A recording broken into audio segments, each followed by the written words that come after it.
Hi, thanks for being in a new video. This time I have full review of the iPhone 16 Pro Max. Let's get started.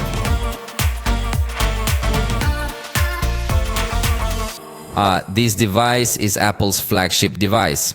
It shares many things with the Pro model, but this is the larger version. Besides that, this model starts at 256 gigabytes in the most basic model at a launch price in Mexico of 30,999 pesos. It is definitely one of the most expensive devices, so we can be as demanding as we can in this review. Obviously, there will be more storage versions that will be more expensive, so its main competitors could surpass it in some aspects, but always in the high end, the comparison is very interesting, so later we can make comparative videos of one model with another, depending on what you tell me in the comments. For now, let's focus directly on this model, which being an Apple device will have a very widespread distribution, although it will always be more advisable to purchase it directly from the Apple Store. However, you can easily buy it in physical stores and online stores. Let's start talking about the design, since this device incorporates a completely flat screen, unlike other devices that bet on curved screens. This generation has even smaller bezels. In that sense, it gives a super spectacular and very modern perspective, although some people also consider that it will be a little more fragile due to these thinner bezels. I do not dare to do a drop test, but definitely that could be a risk factor, but you win very good aesthetics. This generation also debuts a new generation of ceramic shield, which Apple claims is more resistant than the last generation against falls, so at least in theory we find a good level of resistance on the front. On the right side we find the power button in this grade 5 titanium frame. This frame has a very nice design really. It has a metallic sheen that gives it a very special touch, plus the corners are slightly rounded, giving a very comfortable grip. On this right side, we are also going to find the new camera button, which we will talk about a little later, but its sunken design and with a metallic outline gives me the feeling that they could have taken advantage of this space also to place a fingerprint reader, but in reality they limited it only to this camera functionality, which I insist we will talk about a little later. At the top there is no microphone or anything like that, only a small plastic band to help the antenna connectivity. On the left side, we find the action button, which we will talk about later. There are also traditional volume buttons and the tray where we can place a SIM card. Meanwhile, on the bottom, curiously not integrating a symmetrical design, we find a small plastic band for antenna connectivity. Then some microphones disguised as speakers, then screws for the USB-C port, and finally the main speaker. This device is 8.25 millimeters thick and weighs 227 grams, so it is thin but not necessarily very light. However, it does give the feeling of being a premium device. On the back we find a completely matte glass cover, very nice both to the eye and to the touch, although probably many people will use it with a case, but it really is a device that looks very nice without a case. On this back we also find the camera module with a very continuous design. With respect to past generations, I think it is already a good time for Apple to make at least an aesthetic change in the distribution of these cameras, although it is definitely a design that distinguishes the iPhone, and as soon as you see it you realize that it is an iPhone. Protrude considerably with respect to the rest of the body of the device, also comes with ceramic shield generation, and in this case is also resistant against water at an IP level 68, which curiously have tested at 6 meters deep for 30 minutes, so if this device you get to fall into the water has very high chances of surviving, is not very afraid of those environments. By the way, I have the white titanium color edition, but it is also available in natural titanium, black titanium, and desert titanium. The screen has extended its size to 6.9 inches. This is one of the new features compared to the last generation, thanks to the reduction of the bezels I was telling you about a moment ago. Honestly, it looks spectacular. It's a screen that never disappoints on iPhone, and this one will be no exception. OLED Super Retina XDR technology, which is a nice way of saying that it has an excellent level of detail. The resolution is 2868 by 1320 pixels, a very specific resolution for the type of screen Apple uses in terms of its proportions and size, but it achieves a density of 457 pixels per inch, so text and all other content will look extremely sharp. Something it also excels at is that it is capable of varying its refresh rate from 1 to 120 Hz, so static content will save quite a bit of power and dynamic content will look very fluid. In addition, its peak brightness is 2000 nits when watching HDR content, but overall it also maintains a very good level of brightness, so it is a screen that looks spectacular under sunlight, and the minimum brightness is also comfortable. Although, if you wanted to go even lower, you can access the accessibility options for white point reduction, and there it gives you an even more comfortable feeling. Also, remember that this screen integrates True Tone, which is a nice way of telling the automatic white balance that will regulate the color of the screen depending on the color of the environment. The truth is an experience that is also very nice and very comfortable when viewing any content on this screen.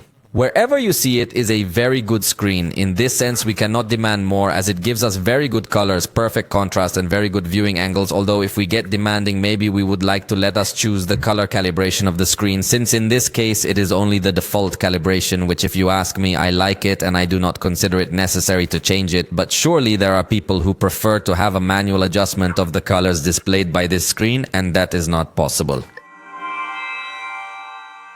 As for the sound, the iPhone also usually always gives us a very good quality, and this generation will be no exception.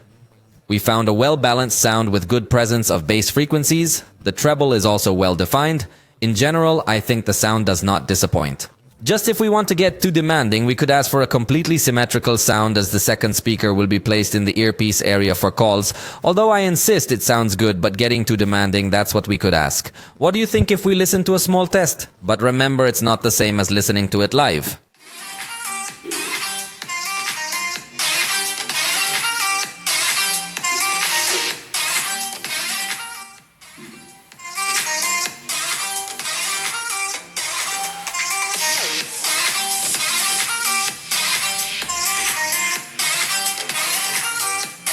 And very similar to what happens on the screen, I personally do not consider it totally necessary an equalizer to adjust the sound, but I think it is always good to have an equalizer available, and in this case does not appear unless you use Apple Music. There, an equalizer specific to that application will be available, but we do not find an equalizer for the entire system, which confirms that the iPhone is generally very closed and with few options, unlike alternatives that we find in other brands. In fact, we will also find surround sound functions, but only for Apple Music, and remember that it does not integrate headphone jack, so you will depend on an adapter or use wireless headphones. And on that note, something that bothers me about Apple is that it doesn't use any other high-resolution codecs other than the one they developed. So, in short, if you want to enjoy high-resolution wireless audio, you must use AirPods or Beats, which, as you know, is a brand that Apple acquired quite some time ago. So even if you buy ultra-high-resolution headphones from other brands, if they're not from Apple, you can't enjoy them at full resolution on this device. So, I think that's a bit of a nuisance. On the other hand, changing the subject a little bit, we found 4 microphones on this device, and honestly Apple hides them very well, so the device looks very clean. Possibly 2 microphones will be placed at the bottom. Another microphone is placed in the camera module area, and another microphone in the earpiece for calls. So, it is very well. All the microphone placement, I just wish that again Apple would give us users the ability to choose which microphone or what kind of sound we want.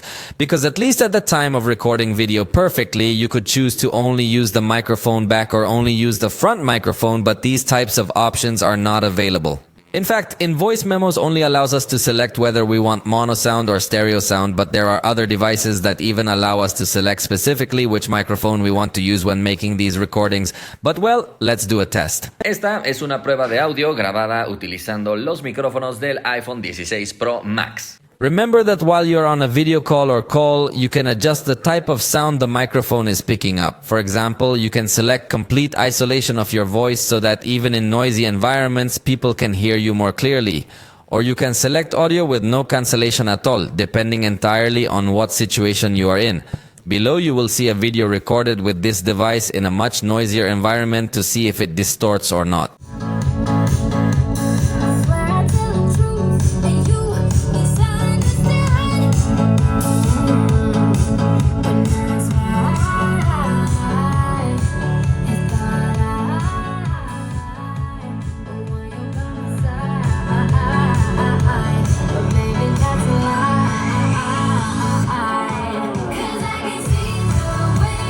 As you may have noticed, the audio has no distortion at all in this kind of environment, so for recording concerts, you won't really have any complications. But one interesting thing that this device has in conjunction with the latest iOS update is a feature called audio mixing, although this is only available in the video editor. Personally, I wish these options came from when you are recording the video to avoid taking extra steps editing this clip. However, it has 4 different modes that will allow you to edit your audio mix in a very good and very attractive way. But for this to be clearer, you have to see it.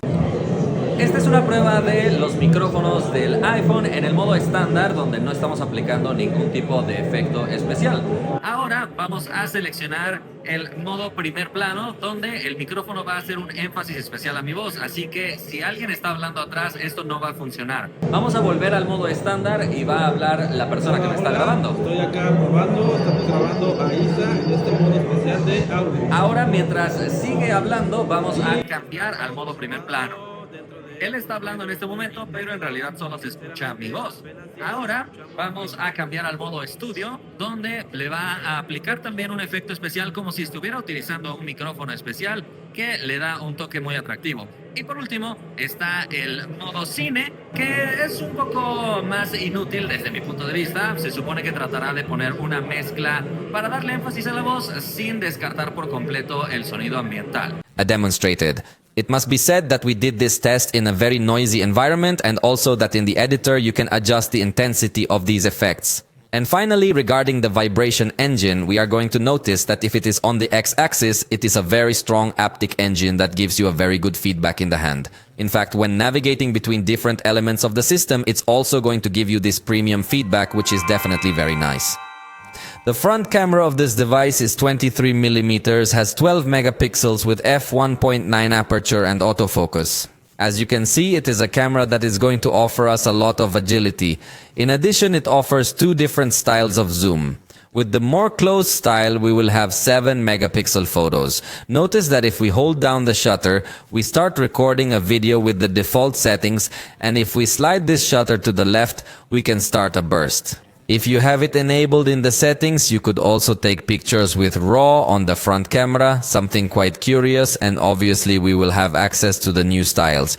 If you scroll horizontally, you can switch between the different default styles, but you also have access to this pad where you can regulate the different color interpretations that the image will have. We can select a warmer or cooler image, and depending on that, you can also adjust the rest of the parameters. At the top, it shows you in detail the parameters you have selected, and of course you can reset to the initial settings. If you want to see more options, you can scroll up, and here we can set some things like flash, live pictures, which will show a little animation when you take the picture. You can adjust the ratio, exposure compensation, and access the timer, but as you notice, it doesn't include a beauty mode as we usually see in other devices. It also doesn't have the comfortable capture showing the palm of your hand, something I personally would like to see on the iPhone. Although, as you know, you can press the volume buttons to take a picture, and of course you could also press the new camera button, but either way there are moments where you are holding the device as far away as you can, especially in group shots where it would be much easier to activate the shutter with the palm of your hand. But interestingly enough, the control of the style of blur we're going to have without the need to enter portrait mode specifically does appear.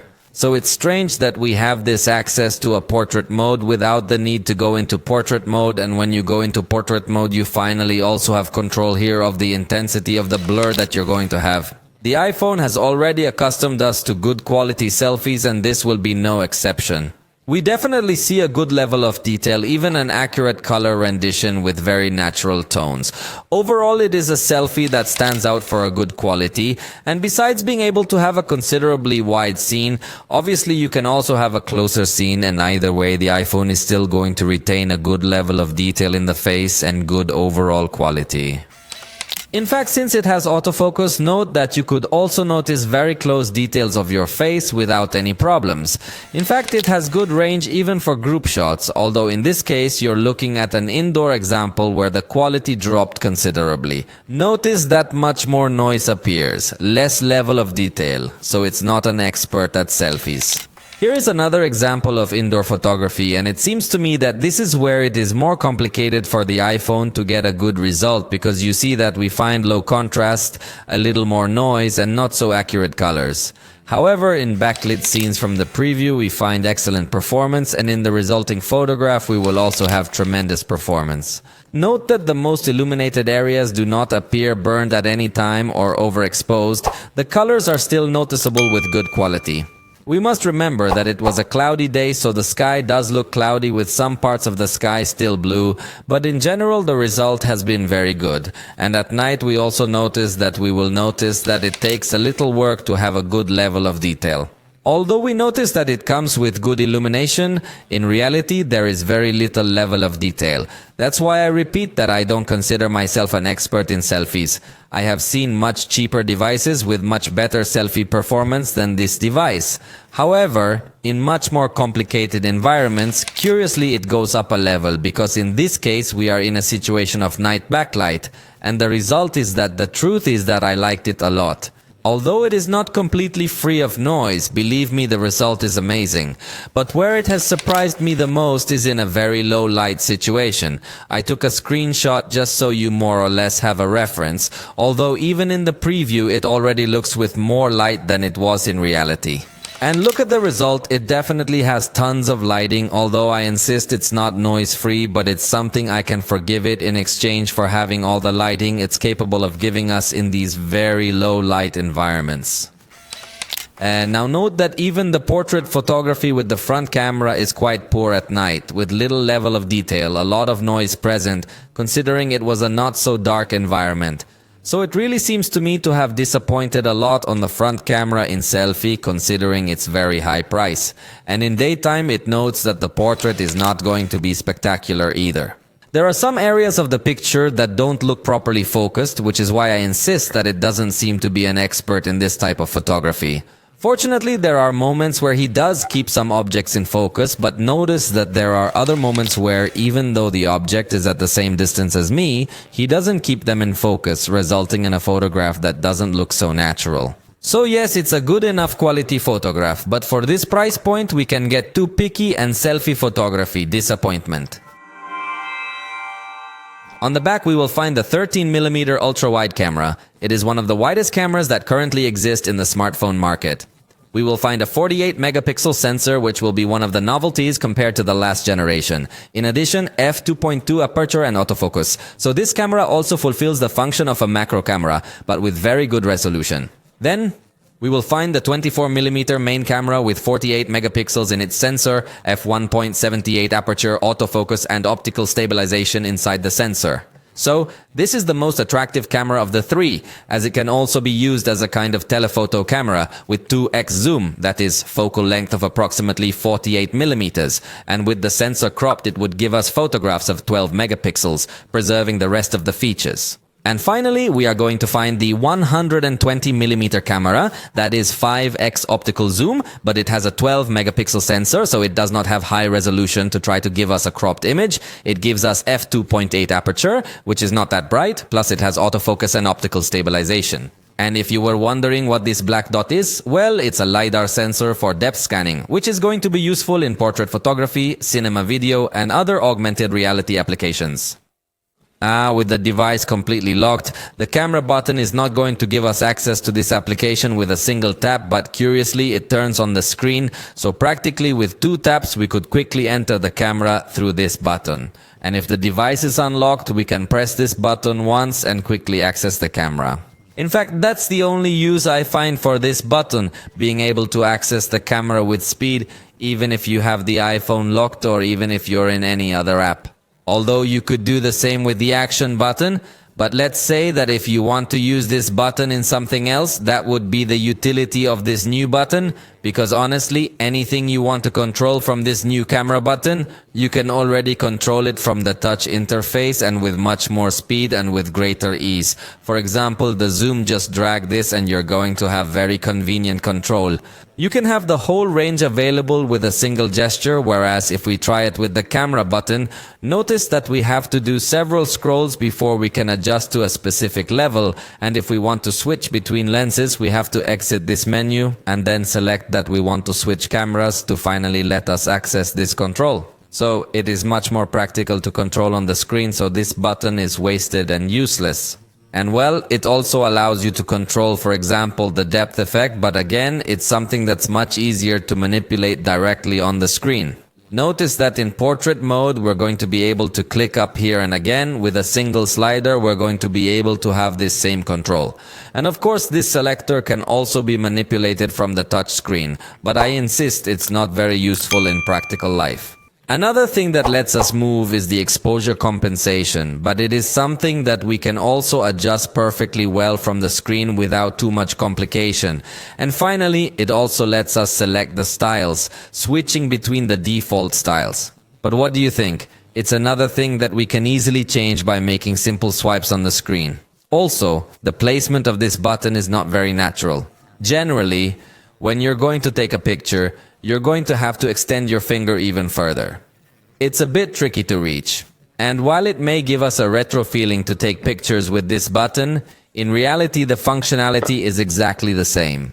It doesn't offer us anything new.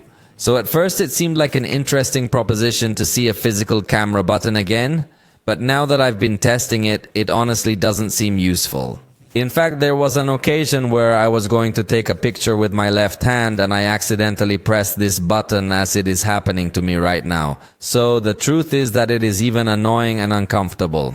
Interestingly, in the accessibility options, you can configure this camera control, but simply to adjust the level of force you have to do to be able to activate the first touch and the speed with which you are going to have to give the light double press to open the additional options. In short, it seems to me a button that is simply to justify the change from one generation to another, but in reality, it is of little use. The capture speed of this device is very good, and note that if you have live photos enabled, it even shows you a little animation before you've captured the photo. So note that it is relatively easy to capture the specific moment. Remember that it also has a burst available, but it takes a second or so to activate, so you have to activate it ahead of time. But the advantage here is that it is a virtually unlimited burst since it has so many pictures and little space between each one. Something that would be much more useful would be to add a pro mode on the iPhone, because right now you can only control focus and exposure compensation manually, but consider that there are other devices that let you change ISO, shutter speed. There are even other devices out there that let you change the aperture of the camera, unlike the iPhone, which has fixed aperture. So I think there's a lot of room for improvement, and in this case I haven't seen anything worthy of admiration. What we can have if you turn it on in the settings is RAW photography with 48 megapixels for more advanced post-development, which you can definitely enjoy, but it would be great if we could have manual controls. Although obviously if you install third-party apps that will cost extra, you could have manual controls for the camera. As has been the case for several generations, QR codes can be scanned directly from the camera interface without any additional tools. However, note that it is not able to automatically detect documents for scanning directly from the camera interface. Only a button appears to try to extract some text from the image, but it is not useful. If you want to scan a document, you need to enter the Notes application. Then you must attach, and finally the option to scan documents will appear. The capture is done automatically, although you cannot use the ultra-wide camera, which would give you more comfort, but at least it allows you to add several pages. You will also be able to apply some color filters to make it look much more professional. So I like the scanner. It's also available within the Files app, but I'd love to see it available in the camera as an additional mode. And now that the ultra-wide camera also has high-resolution sensor, we can take raw pictures with this camera. And the truth of the matter is that yes, we are going to be able to enjoy a tremendous level of detail, even in this camera. We're going to be able to crop the photograph while still maintaining a good level of detail. Although to open these photographs, you are going to require specialized software, since it has a much more professional approach. But remember also that thanks to this, we will be able to edit our photo with a much more professional level. Obviously, it will depend a lot on the skills that each person has, but in general, you could enjoy a very advanced editing. The same thing will happen with the main camera, where we're actually going to see a higher level of detail because it's a closer lens. So in general, I think the main camera will be able to give you more detailed pictures in this RAW format compared to the ultra-wide camera. In motion scenes, note that the ultra-wide camera, if there is very good lighting, is able to keep this motion in focus. Although I'll tell you right now that I find it very curious the amount of noise that this ultra-wide camera shows.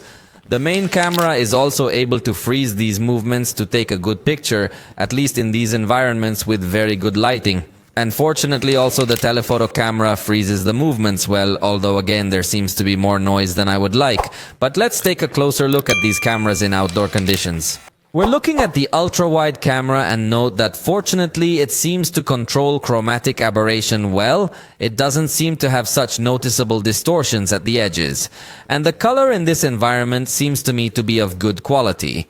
Remember that we are talking about a cloudy day where the sun was only peeking through at times, so the picture actually looks good to me.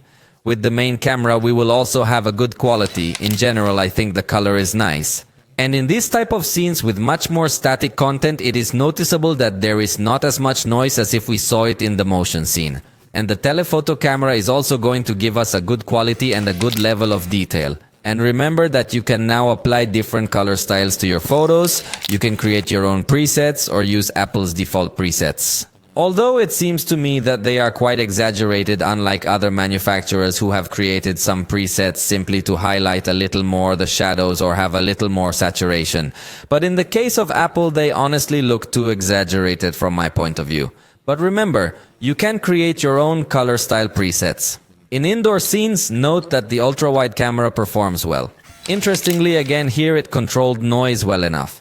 Although there are other slightly darker scenes where the ultra-wide camera starts to suffer much more. But in this one it still came out well. The main camera will perform the best in these types of indoor scenarios.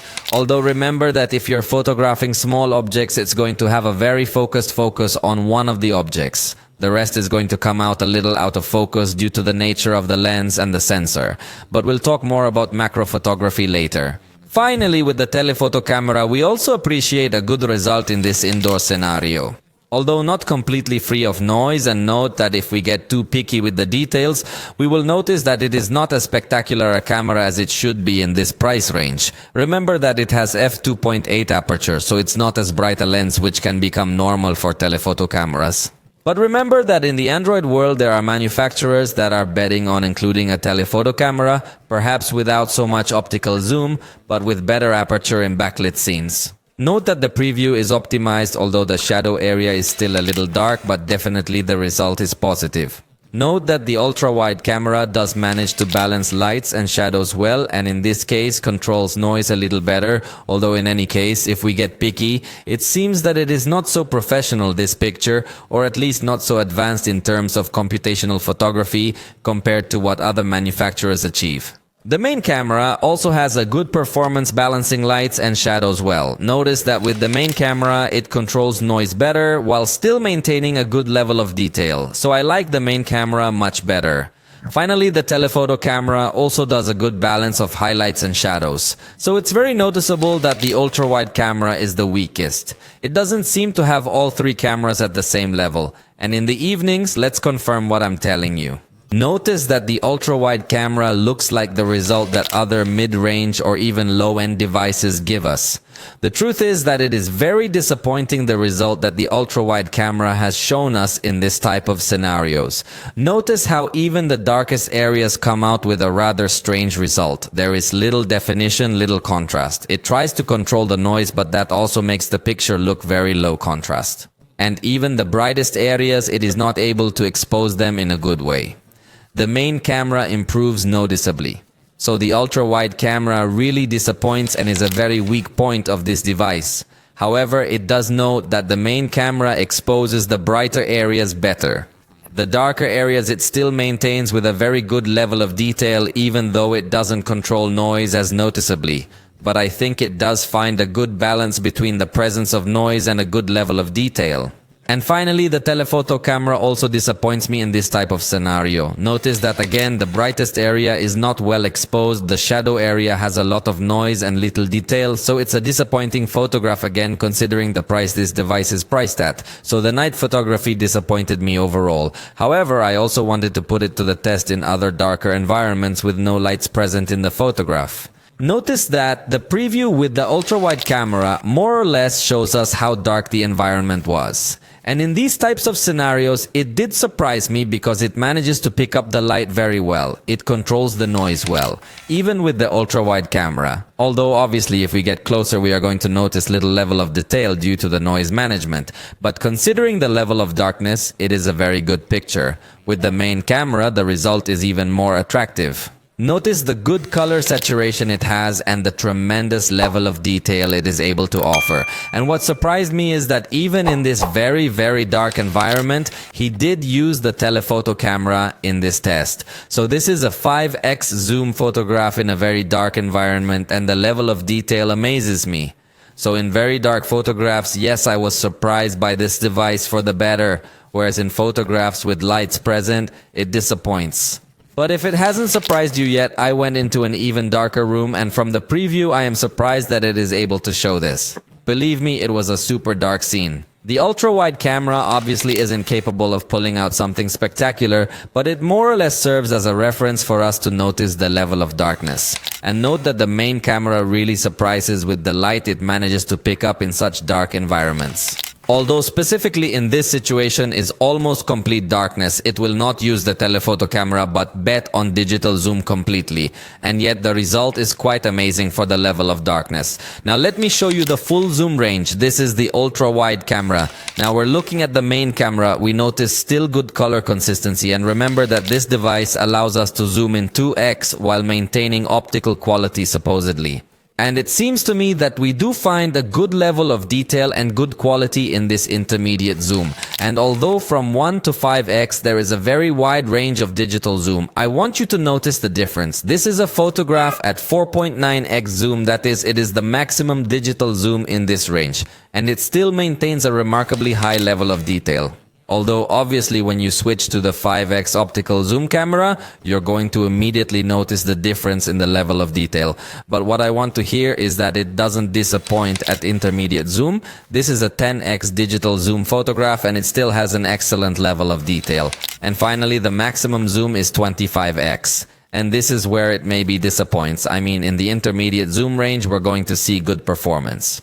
But at maximum zoom, it falls quite short compared to what other manufacturers offer us, that are able to go much further, also maintaining a good quality. This is a picture I took with 10x zoom, and I think the result, as you realize, is good. But in this kind of conditions, it has a hard time handling the noise. Notice that it appears much more grainy. And this picture I took with even more zoom. Overall, I like the result, but I would still like it to control noise better. And it seems that Apple still falls short in that regard. For macro photography, the device automatically switches to the ultra-wide lens, which has autofocus. And definitely that the results are very nice on such small objects. Although it will be advisable to touch to focus on the area you want to be in focus, because obviously it's not able to keep such an even focus on such small objects. But I want you to please notice the difference, because this is as close as I could get to this little flower, using the main camera. If I try to get any closer, the result comes out completely out of focus. So the main camera really doesn't work for macro photography. Since even if you try to do a little digital zoom, you're still too far away from these small objects. But as I say, fortunately, by having autofocus on the ultra-wide camera, yes, you could still get some excellent quality macro photography. And finally, note that if you try to take macro photography with the telephoto lens, it will be impossible because you will always use digital zoom. So in this sense, it is also a very weak device compared to what has been achieved by other manufacturers that offer us telephoto photography. And remember that if it is not wide enough ultra-wide camera, you can use the panorama mode in conjunction with the ultra-wide camera to achieve spectacular photographs, which by the way maintain a good resolution and maintain a good dynamic range. So the panoramic pictures on this device, I really like them a lot. Finally, as for portrait photography, notice that if you use the 1x lens, you'll get a pretty natural result with a very soft blur applied to the background. So it seems to me that it does a correct simulation. It also allows us to capture portrait photographs with an approximate focal length of 50 millimeters, giving a good enough quality in terms of blur. But the level of detail honestly falls short. So I don't find portrait photography so spectacular with this setting. Where we will find portrait photography more appealing, it will be with the Zoom 5x setting, because note that it does maintain a very good level of detail. Edge detection is also positive, and the background blur is much more aggressive, although it does not have some other options that we find in other manufacturers to change the blur style, or similar things, but overall it's positive portrait photography, just with the 5x lens. Let's look at more portrait photography now at night. As I tell you, I think it brings out a good result, in this case using the 1x lens. If you're closer to the people, obviously you're going to try to apply a little bit stronger blur. This would be the result with the 2x zoom setting, where again we see a nice blur. But the level of detail, as I was telling you, is quite low. And this would be the result with the 5x lens, which I tell you is the preferred lens when taking these portrait shots, achieving better quality in blur. Better telephoto perspective and good level of detail even at night, but overall it seems to me a photographic system that lags far behind of what other manufacturers have offered us, even in much cheaper devices. If for video recording, this generation we will have available even 4K at 120 frames per second, although it notes that this is only compatible with the main camera. Neither the ultra-wide camera nor the telephoto camera will have this configuration available. Obviously, it's going to come with HDR video support, and something very useful is to lock the white balance, which I personally think should be enabled by default. I have not seen it present on other devices, and I find it an extremely useful option.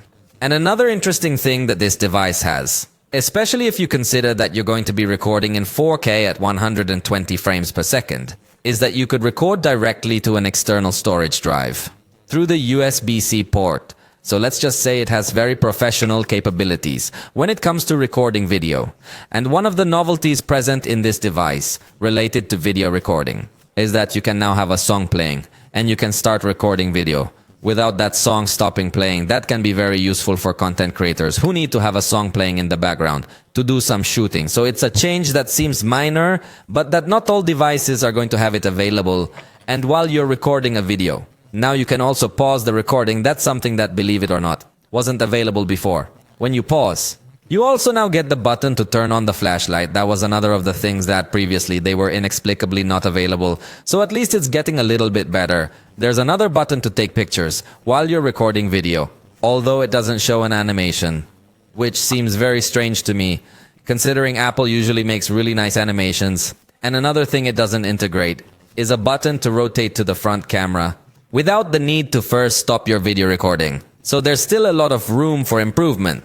But fortunately, there are options that didn't exist before. And finally, there is the zoom slider, which will obviously be quite convenient, because it not only allows you a specific adjustment, but also a direct adjustment to some lens.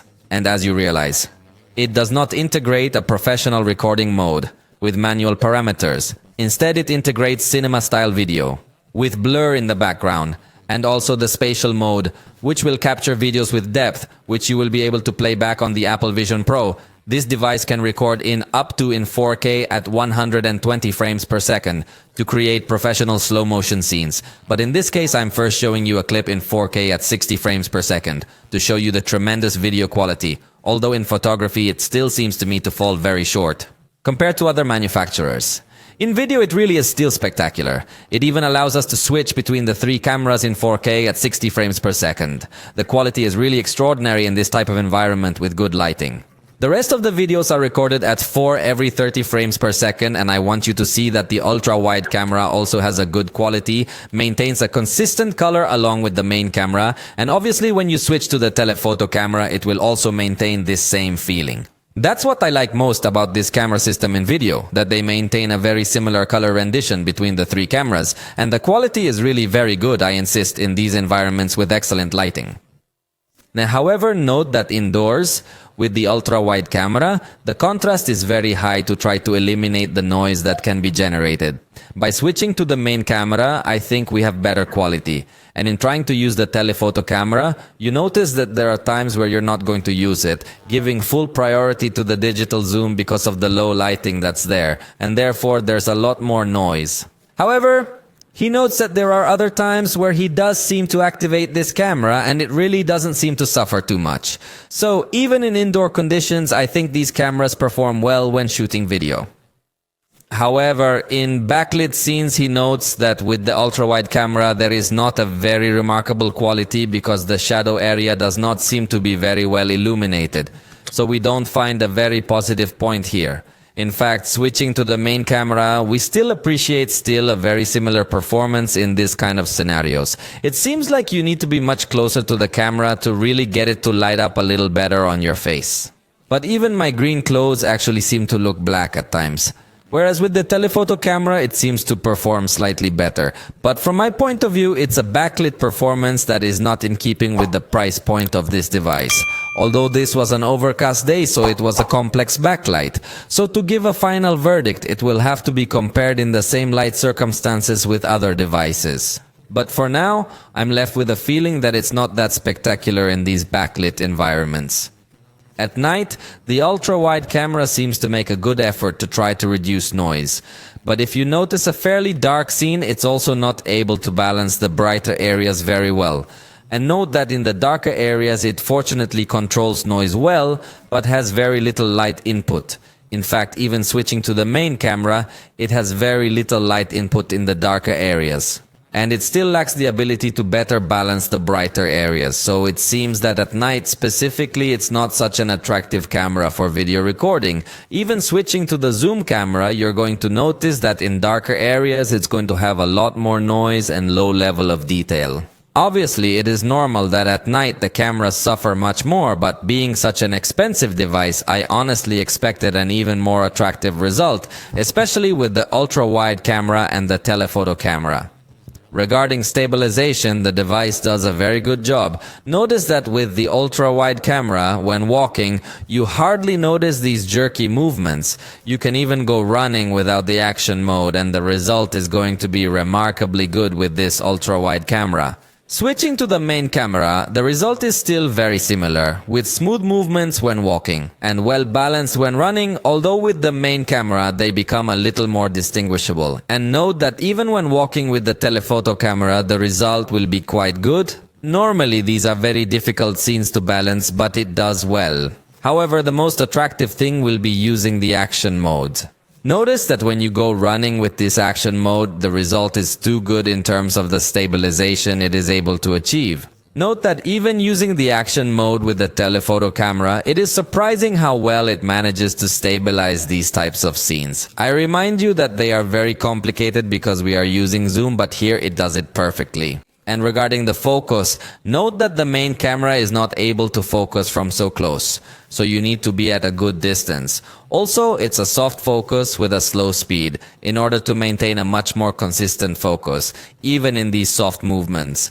Notice that on aggressive movements, the focus feels a little soft, but on slower movements, the focus is gonna be very accurate. If you switch to the ultra-wide camera, you are going to be able to focus on very small objects from very close. So it really is a camera that handles focus very well. If you switch to the telephoto camera though, you should notice that it's also not able to focus from very close, so the object needs to be really far away. So it is a device with very poor capabilities in this regard. This device also has portrait recording mode, which they refer to as cinema. Note that it can be in 4K, which is good, but the edge detection doesn't seem to be as accurate. Past generations had surprised me more, but in this case, not so much. Fortunately, if I'm far away from the camera, the blur effect is reduced, which gives a very natural feel. And it is able to keep objects in focus, giving a very attractive result in that respect. However, I think the edges still feel a bit artificial. And fortunately, it also allows us to record this type of video with the zoom setting to have a telephoto perspective. But in this case, the edges still look less defined, giving a very artificial feel. In zoom, note that we are going to find a smooth glide. The transition between each of the cameras I think is also well worked, and the maximum zoom in video recording is 15x, which again may fall short compared to other manufacturers. But overall, it will give us good quality, good stabilization, and overall the experience is good handling the three cameras in the same video. However, look at the disaster that is when you try to use the new camera control button to zoom. We're going to get a very short feeling because the zoom is not going to move as smoothly. It feels like you're slowly zooming in, unlike the zoom that you can have as a control on the screen. So it is not practical to use this button to control the zoom. This device also integrates the fast camera mode with automatic speed. Fortunately, it does have stabilization, but it is a full HD video, which is unacceptable. Besides that, it does not let us have a manual control of the speed. So the fast camera of the iPhone is really bad. It does need a major overhaul because for now it looks like the fast camera of a much cheaper device. Finally, when it comes to slow motion, yes, we are going to find excellent quality. Note that it can be in 4K at 120 frames per second, which would be the most attractive from my point of view. But it can also be in Full HD at 240 frames per second, which reduces the level of detail but increases the slowness. And as a fun fact, it also allows you to record slow motion with the rest of the cameras. So if you want slow motion on the ultra-wide camera, you can do it, but only in Full HD. And the same for the telephoto camera. Although I remind you that you must be very far away for it to really be able to focus on you, otherwise the result will come out strange. Look at the quality of this front-facing camera recording at 60 frames per second. It's really quite remarkable what it can achieve. We have a very good level of detail, good contrast, good colors.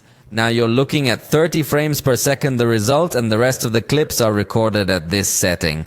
As I say, it's got good color, good contrast. It's a device that can really stand out for the recording quality that this front camera has, at least in good lighting conditions. Note that even running maintains a good stabilization, which can become very prominent. And even in backlit scenes, observe how well it is able to balance lights and shadows. The truth is that the performance achieved by this camera is spectacular in the daytime. Also remember that it has autofocus, so you can zoom in on an object and it will focus on it. The focus reacts fast, and this is really a very positive experience even for content creators. Indoors, it still maintains good color, but it can get a little bit more noise present, and in order to reduce that noise, it will probably remove a little bit of detail as well. So you do need a well-lit environment to have good quality video recording. And this is going to be tested in the evenings, where again, if you're in a slightly static environment, the noise is well controlled.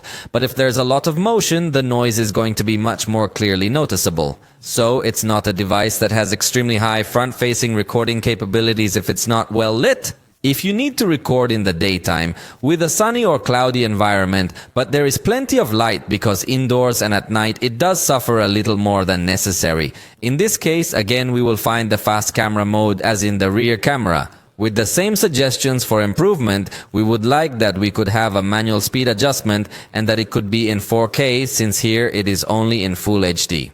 On the other hand, it also integrates a slow motion mode, but again in Full HD and at 120 frames per second, so it's a simple mode. And finally, it does integrate a cinema recording mode for this front camera, blurring the background. And the result seems to me to be positive. Fortunately, it does manage to keep objects in focus.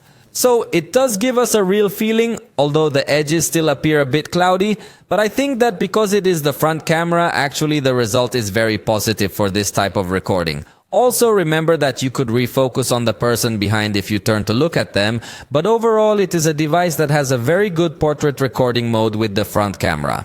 However, remember that it does not integrate a dual recording mode, as we might see in other manufacturers. Now it's time to talk a bit about the software that comes with the iPhone. Obviously it has iOS 18 and a promise of many years of updates. Apple curiously does not specify an exact period, but seeing what it has done in previous years, we could say that it has 7 years of updates, the best in the industry today, so in this sense it is obviously a very expensive product. In terms of added features, iOS 18 seems to me to have come a long way with respect to giving the user more options to choose from than what we saw in past generations, and yet there are still several things where the experience is very limited. But for example, at the customization level, remember that you could place the icons wherever you want. Yes, it's something that on Android you could for a long time, but it's finally available on iOS. And obviously also paint the icons in the color you want. Although in this sense they have done something superior to what we see on Android because they paint absolutely all icons in this color. While in Android, if you install any icon pack or something similar, there is always some application or game that does not have that special icon and that clashes with respect to the rest of the icons. So in this case, at least the experience has been positive. Although anyway, there are some icons that when painted look a bit strange, but it's something you can do. You can also choose whether or not you want the text labels to be visible on the home screen. So the customization has indeed gained new elements. Also in the wallpaper section, Apple tends to offer users a lot of customization because you can have a wallpaper generator.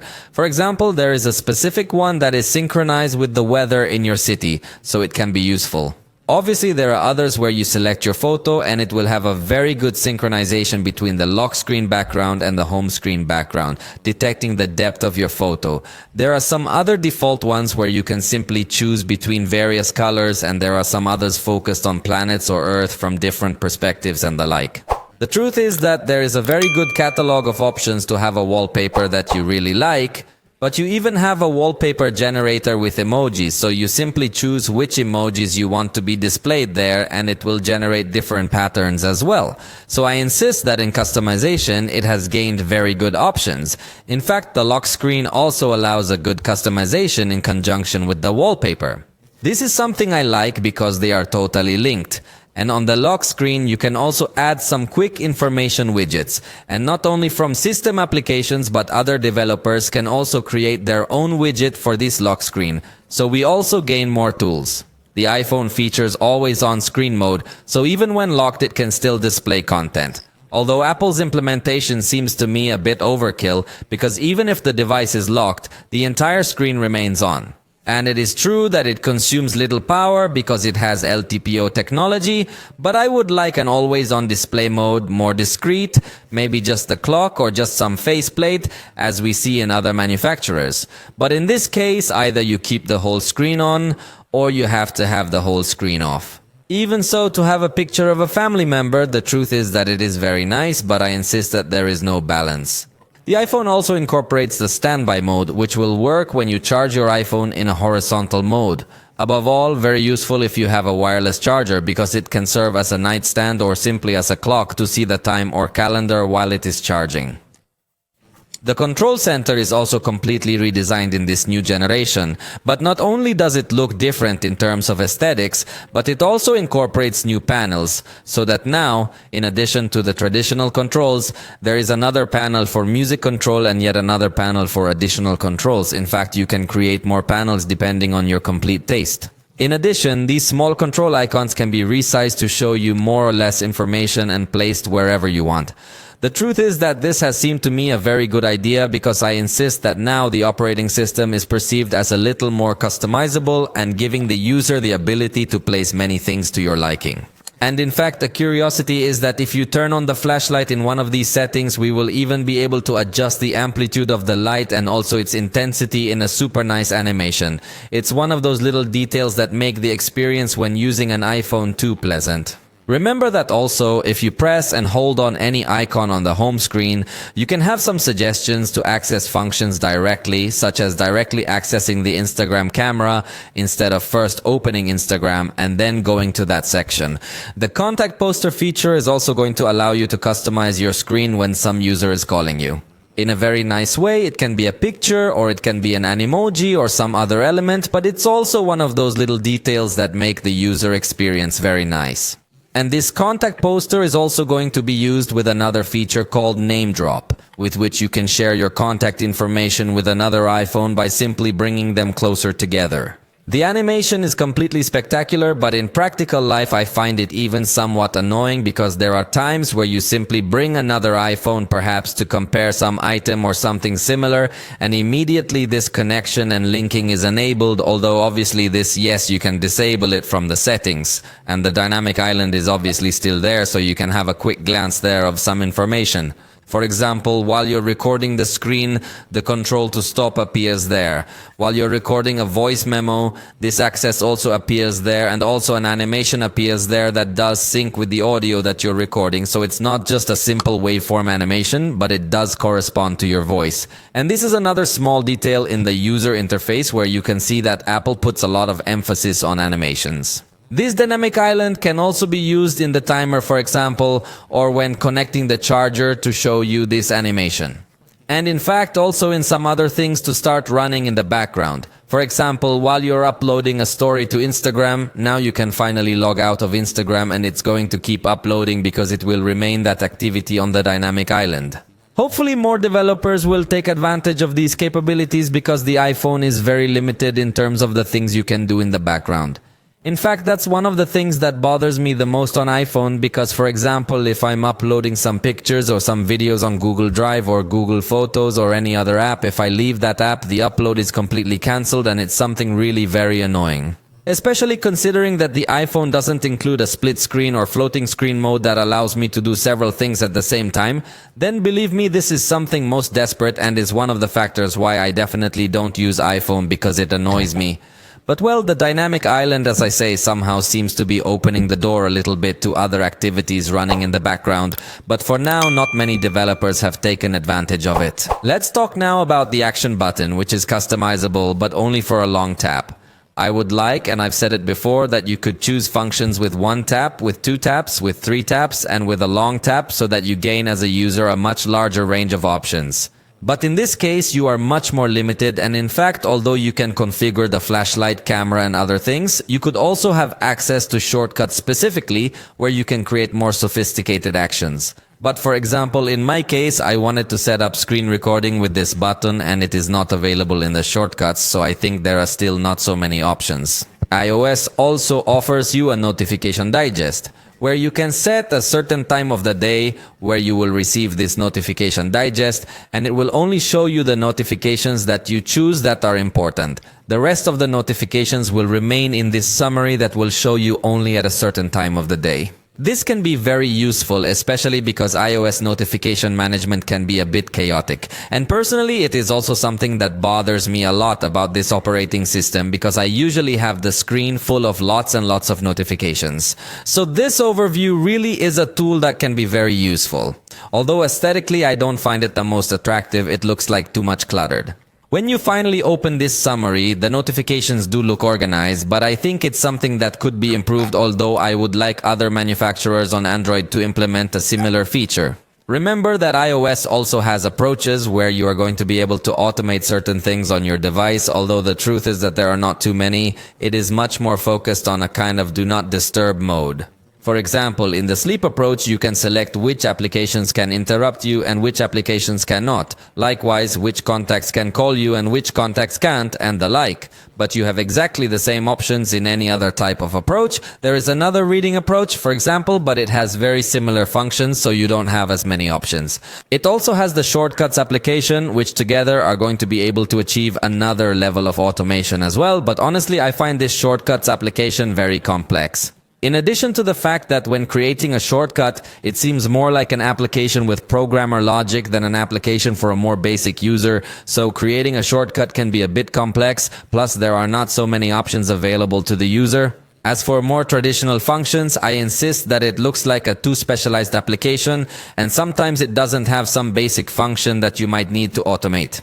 With the arrival of this new operating system, the photo app was also updated, which will now be able to group some photos and special moments at the bottom. In fact, it can also give you a quick look, like a slideshow with videos and special animations to remember special moments. Obviously, the more time passes and the bigger your photo library gets, the better this whole section is going to look. For now, I have very few photos, so it doesn't look that attractive. Another new feature is that in the Notes application, you will be able to do some mathematical operations or even equations, but this is a little more useful on iPad where you have more space. On the iPhone, I think that having such a small screen and not being compatible with the Apple Pencil, it is not so attractive. In fact, from the calculator, we are also going to notice new features because you can load a list of scientific calculator, something that was not available before, believe it or not. It also includes a currency converter and again, access to mathematical notes you may have had in your notes blog. It also includes a measurement application in conjunction with its LiDAR sensor on the back with which it can scan the depth of your environment, and you can take measurements that for reference serve well, although obviously it is not such an accurate measurement, but I insist that for reference it can be useful. It also includes a compass application, which is curious to highlight because I know the vast majority of cell phones today may have a compass, but you need to install a separate application that in most cases will bring ads, so it ends up being a somewhat annoying experience. In contrast, the compass that comes pre-installed on the iPhone is completely clean, and also a new diary application where, as the name says, you can go recording what happened in your day. Perhaps this is something that has been lost with the passage of time and the increased use of digital devices. So it can be a good idea. You can collect pictures, write some text, and it even gives you suggestions of ideas of what you could write. Personally, it's something I personally won't use, but I understand that there may be people who find this an attractive feature. Obviously, Apple also has another catalog of free applications that can be much more attractive to other users, such as GarageBand to create music without the need to purchase additional software, or iMovie to edit some videos, and of course Keynote, Numbers, Pages, and these types of Office applications, which you can also use completely free and synchronized with the Mac. The experience is very nice. The one-handed use mode of the iPhone I personally don't like because it only slides down the components that are at the top, but it doesn't really allow you to reach things that are far away on the horizontal axis. And in the gallery, remember that you can press and hold to pull out some person and turn them into a sticker. And by the way, this catalog of stickers is going to be saved directly to the keyboard, and you can use it, for example, in WhatsApp. So it's very easy actually to create stickers for WhatsApp. It's something that so far I haven't seen on Android that works this seamlessly. And also, if you hold down, you can extract text from some pictures or even from some videos, so it makes it really easy to extract some specific content that you've seen. It can be especially useful in phones or addresses. And in the accessibility options, there will also be some new features. For example, if it detects that you go in a car, you can activate an option to automatically display some black dots that supposedly will prevent you from getting dizzy. I have not tested it because I do not usually get dizzy a lot. Assistive touch remains, which for a long time became very popular on the iPhone 4 when the button would break down. You can also double tap on the back or even triple tap and set up some special shortcut. And you've probably heard that you can now control the iPhone with your eyes. Well, this is an option focused on people with limited mobility, but it is important to note that every time you activate this option, you must calibrate it, and the calibration process is relatively long, so it is not an option that you will activate or deactivate so quickly and that you will use on a daily basis. But it seems like a very good idea, as I say, for people who have reduced mobility so that they can still use the cell phone. And curiously, in the accessibility options, Apple includes a section called Background Sounds, which other manufacturers place as a special application because it will allow you to have a kind of white noise. It can be rain sound or some other sounds to relax. But I insist, I find it very strange that Apple places it within the accessibility options. In fact, there are several options that Apple, from my point of view, should not place in the accessibility menu, but the iOS system and settings sometimes seem a bit confusing to me, possibly because I'm more used to using Android. And regarding artificial intelligence, unfortunately, there is sad news, at least in Mexico and in many other countries, because we still cannot enjoy several functions that have been announced some time ago from Apple Intelligence, such as text generation, image generation, and some other things. But as of today, they cannot be used, and probably it is going to take much longer. This is one point where Apple definitely lags far behind what other manufacturers are offering. Although it is true that Apple wants to emphasize that most of these functions run directly on the device without the need for internet connection, which makes it attractive, but today it does not work. It only includes a translator app, but it does require an internet connection, so it's like any other translation app that shouldn't be given as much prominence. On security, Face ID will be the tool you'll use every day. Apple has bet everything on facial recognition, completely forgetting about the fingerprint reader, which I think would have been an interesting addition within the camera control, to give a little more utility to this button that, as I told you, I didn't like. Still, the facial recognition is obviously in 3 dimensions, unlike the vast majority of devices on the market. So it does offer you a good level of security, not 100% infallible, but with a good level of security. However, I would like it to integrate some intelligent unlocking mechanisms, since for now it only has a protection system in case of theft, which when it detects that you are not in a trusted location, it will increase the security options, requesting in many more actions the code or something similar. But I would like that when it detects that you are in trusted locations, you have the possibility to automatically disable the lock. But that is something that is not available. This new update also includes a new application called Passwords, where you can, as the name says, save all your passwords and even share access keys with some other users. Lately, several tech giants are trying to agree to set a standard and make it easier to log in. So this app is probably going to be very focused on that, but obviously when it's going to remind you of a password or autofill your form, it's going to verify that it's you first. Also in the screen time section, the iPhone has very good privacy mechanisms, restrictions and control. It will not only show you statistics of how much time you spend on each application, but you can also set time limits, limit the connectivity of the iPhone. So if you are going to give an iPhone to a child, it can be a good option. Although I don't think it's so convenient to give him such an expensive product, but a simpler iPhone I think is convenient. In fact, it can completely block access to sites that you determine, or it can block access only to certain websites that you have approved. The truth is that the restriction settings are very long, and that seems to me quite positive if you are going to give the device to a minor. Although it does not have a child mode, that would be even more useful if you are the owner of the phone and you are simply going to lend it to a child, as we see in many other Android manufacturers. It will surely be a novelty that we will see coming to the iPhone in 2 or 3 years. But in terms of privacy, also remember that it avoids very well the tracking of applications, so you can prevent other advertising services know your tastes and the like. It also brings the option so that if a person fails to put your code 10 times, the device is reset completely. And in case you suspect you are being a victim of a cyber attack or something similar, it includes a watertight mode that will restrict many connectivity options and functionality, although it is something uncommon.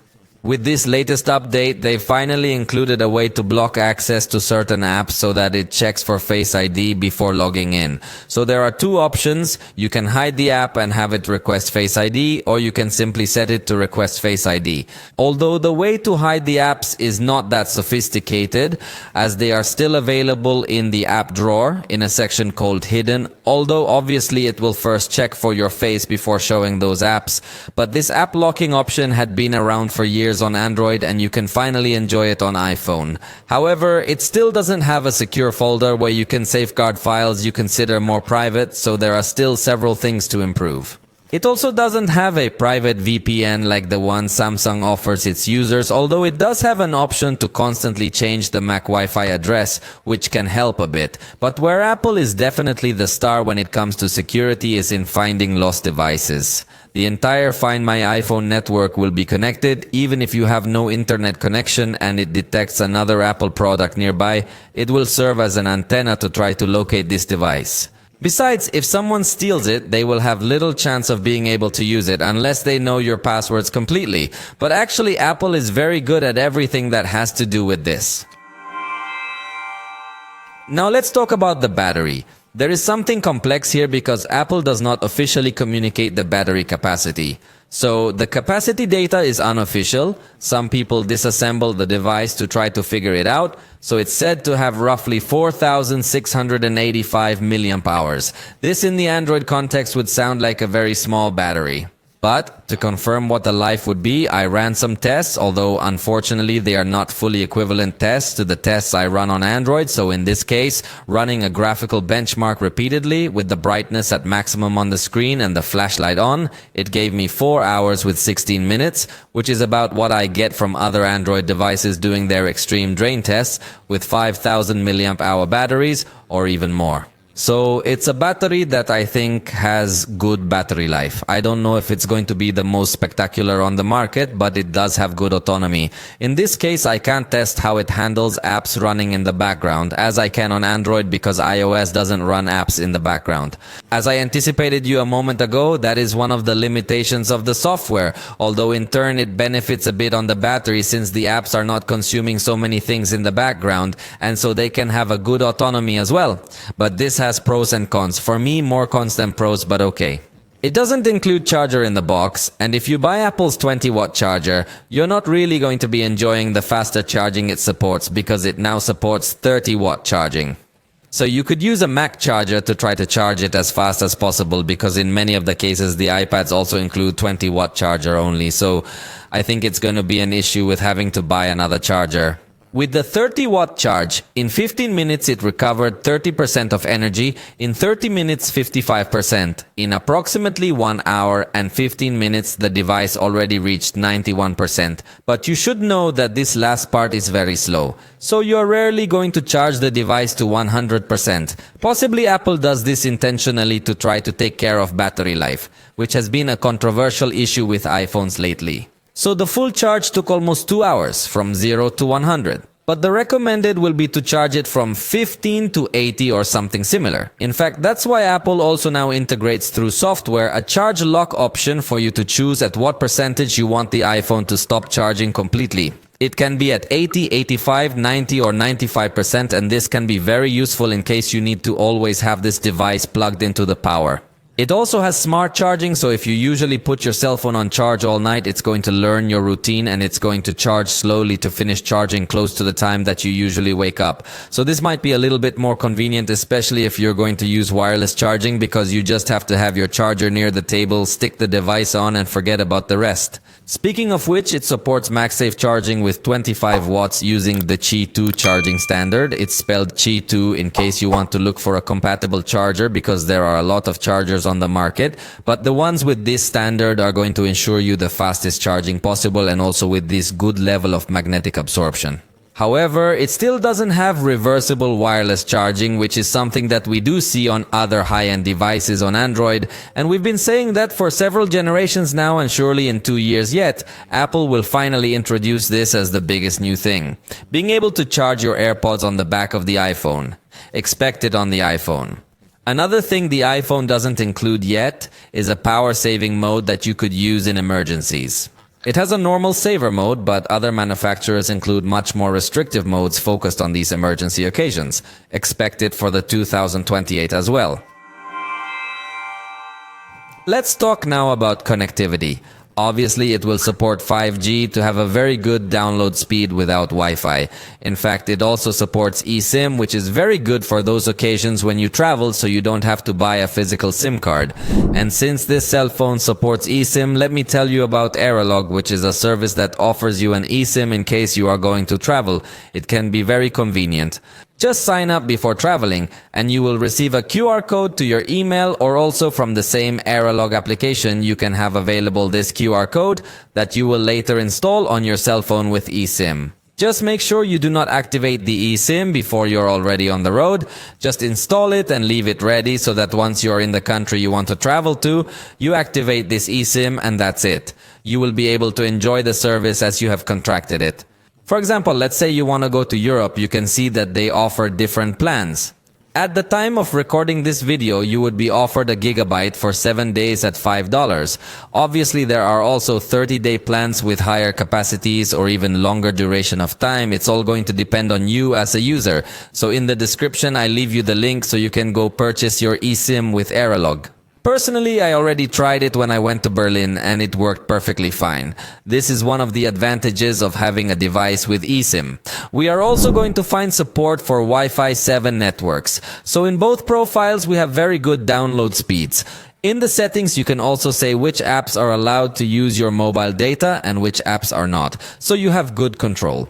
It also has Bluetooth 5.3 support, it has NFC, although only compatible with Apple Pay and everything to do with Apple Wallet. Although in Europe things seem to be changing, but in the rest of the world they're not. So you can use your cell phone to pay, and in Apple Wallet you can also store your airplane boarding passes, concert tickets. In fact, Apple Wallet is a standard that is already very popular. So in many occasions, digital tickets are compatible with iPhone and are not compatible with Android. Something that bothers me personally because I am an Android user, but it is one of the points that iOS users can brag about. The iPhone also includes ultra-wideband, which is a special chip that will be able to detect nearby objects.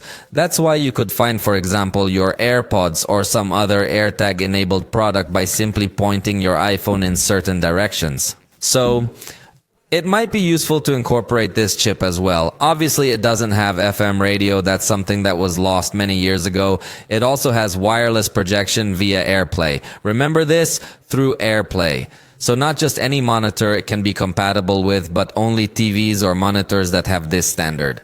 Fortunately, Apple has opened its ecosystem, so there are more and more manufacturers of AirPlay compatible TVs. Although you can also do your screen projection via cable, which can also be useful. Only in this case it doesn't have a more advanced desktop mode that allows you to run apps in windowed format or something.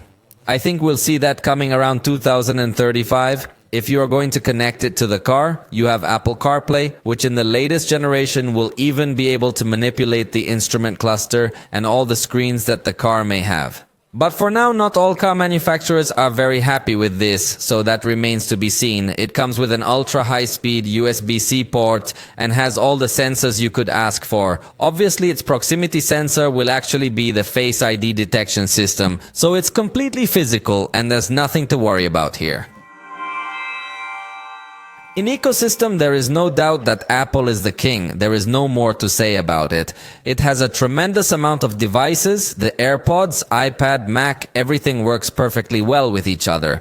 Obviously also the Apple Watch, although it is a closed ecosystem. This has pros and cons. We've talked about it before. Obviously, the main plus point of it being a closed ecosystem is that everything works perfectly well with each other. However, the downside is that you can't integrate a product you like from another brand because it won't work very well. In some cases, you may end up with limited functionality. In other cases, you can't even link it. So, if you use iPhone, it is almost mandatory that you are part of the Apple ecosystem, which has different technologies that Apple has developed to have tremendous interaction with each other. For example, AirDrop to quickly send things to you. There is also the continuity technology, so you can be doing one thing on the iPhone and resume it on the iPad or Mac. There is the handoff feature, so you also have clipboard sharing between all your devices, although specifically that one doesn't work very well for me. I've tried other devices and other ecosystems that work better in this section. However, Apple also has the continuity camera with which you can use the iPhone cameras as if it were your Mac's webcam for tremendous quality all wireless. Recently, it also added the ability to mirror the iPhone screen directly on Mac if you have the latest operating system. Although Apple points out that you can drag and drop content from the Mac to the iPhone, it doesn't actually work in virtually any application. If you try to drag content from iPhone to Mac, it's not possible. So, it still looks deficient, although the iPhone must be locked for you to be able to use it from Mac. It's just screen mirroring, unlike other ecosystems that even allow you to open multiple apps from your phone on the computer and even still use your phone, so here it could still improve. But the rest of the ecosystem works pretty well. For example, with the AirPods you can simply move your head to answer or reject calls. From the Apple Watch you can take pictures. In short, everything works perfectly well with each other. Apple is obviously a very strong company that offers you Apple Home to control all your home devices. Not all products are compatible though. You have to verify that it is compatible and designed for Apple Home, or failing that it supports the Matter standard, which apparently will be easier to integrate with the iPhone. And in the cloud storage, you also have iCloud, 5 GB free, the rest you will have to pay separately. And Apple has many more services such as Apple Music, Apple TV Plus, Apple Fitness Plus, Apple Arcade, and many more things to complement your whole experience of the service. Although obviously all of this comes with a subscription fee. So definitely that ecosystem, I insist, is an Apple specialty. Let's go to the performance test by opening several applications. Remember that this device incorporates the Apple processor to 18 Pro, a processor of last generation with low power consumption with a lot of power. In a moment we confirm that. That is also translated in practical life. In the speed of opening applications, it is accompanied by 8 gigabytes of RAM that in a moment we will test if they are well used or not, and that's it. It took an average of 2.1 seconds to open each application. It's definitely a fast device, there's no doubt about that. Now let's test how it performs with all these applications open at the same time, although it is likely that we will not see any reboot, but I do not know why. Personally, it happens to me that when I'm recording, it never restarts the applications, and when I'm using it in everyday life, it does restart these applications. So, it's a bit of a weird performance. Remember that the iPhone still doesn't really have full background running yet, so their system is designed very differently than Android. But generally speaking, as you can see, yes, it can help us maintain a smooth experience even with all these apps open. Remember that you can also swipe this way to switch between apps and see how fluid it looks. Let's also navigate within the apps so you can see for yourself how smooth it is. It even loads new content quite fast. Very rarely do I get stuck waiting, which also speaks very well of the modem on this device. So it's definitely a device with very good speed. My main box will be the storage. At least on this Pro Max model, it comes with 256 gigabytes on the base model, but considering you can't put a micro SD on it, it would be nice to see more storage capacity from the base model, considering that other manufacturers, even on cheaper models, are going for 512 gigabytes. Let's go now to test how long it takes to export a 4K video with a total duration of 1 minute with clips recorded with this device attached. And presto, it took 27 seconds. That's pretty fast, although not the fastest we've seen in the industry. Let's talk about gaming now. And at the software level, honestly, that's not a lot of things.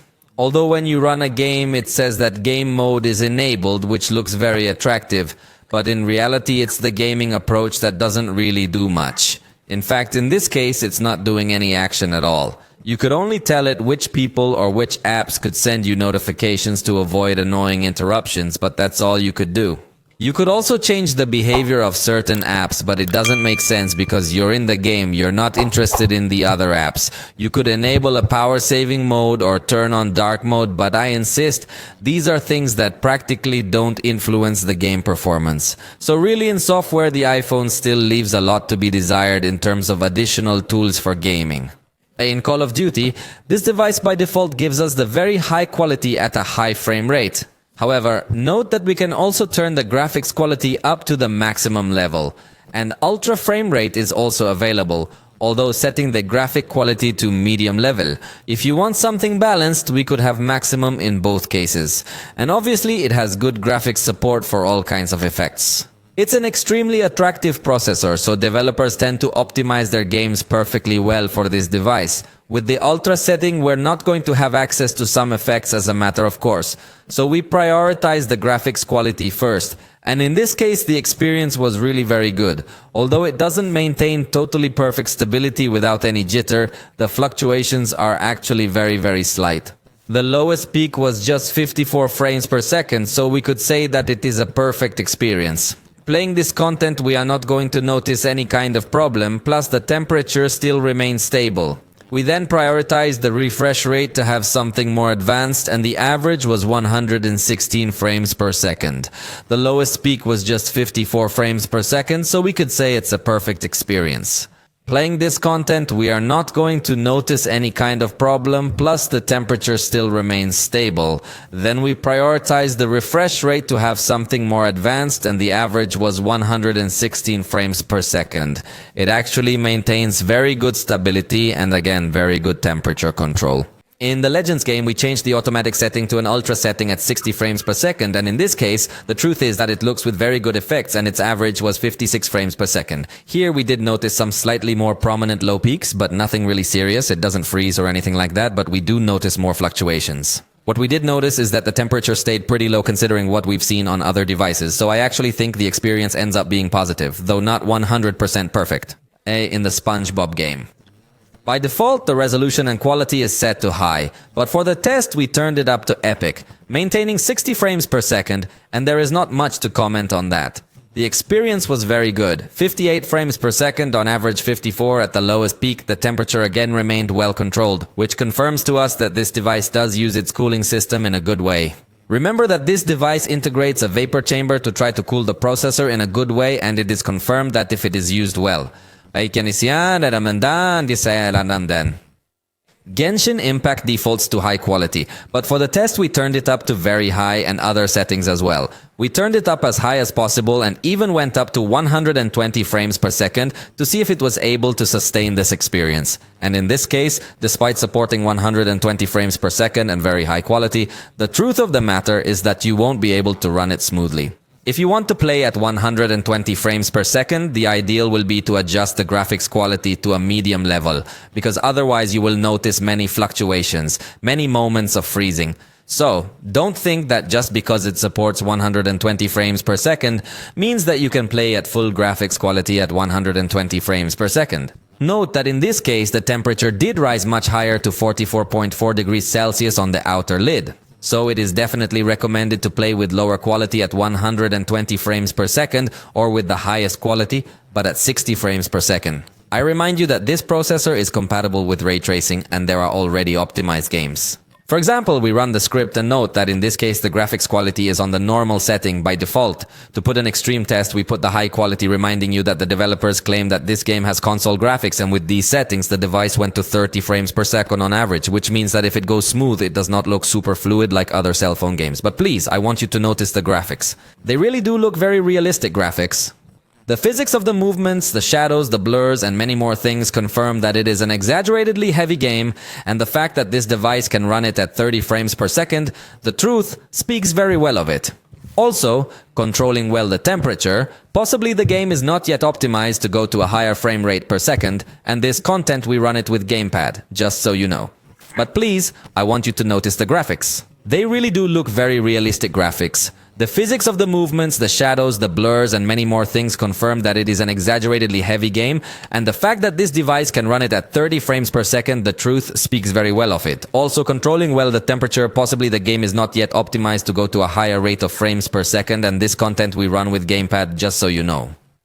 Yeah, we also played Resident Evil. In this case, there are not many things to configure in the graphics. We simply kept the HDR graphics enabled and enabled the depth of field effect to give more advanced blurs, and again, it was at 30 frames per second on average. It looks like these games with console graphics are going to be limited to 30 frames per second for now, but the truth is that the experience is very good. It does have good stability. The lowest peak was just 27 frames per second.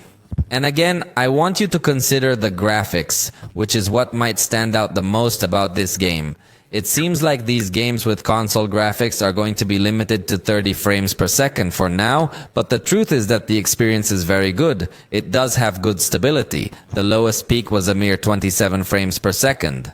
And again, I want you to consider the graphics, which is the thing that might stand out the most about this game.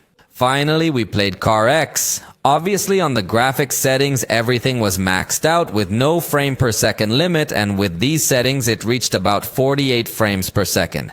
On average, it never managed to reach 60 frames per second, but the lowest peak was 39. It should be considered that we ran it on a fairly cool day, and still the warm-up was remarkably high. Finally, we played Car X. Obviously, on the graphics settings, everything was at maximum unlimited frames per second, and with this setting, it reached about 48 frames per second. On average, it never managed to reach 60 frames per second, but the lowest peak was 39. You have to consider that we ran it on a fairly cool day, and even then, the warm-up was remarkably high. So graphically speaking, this is a device that has very good capabilities, and if you play in cool environments, you can maintain a good experience. Fortunately, this game did exceed 30 frames per second, so despite not being a device 100% focused on games, it can give you a very good experience, especially for the catalog of compatible games. For the moment, this has been all regarding this device. I hope you liked this video review. If you liked it, you know you can let us know, and we'll see you next time.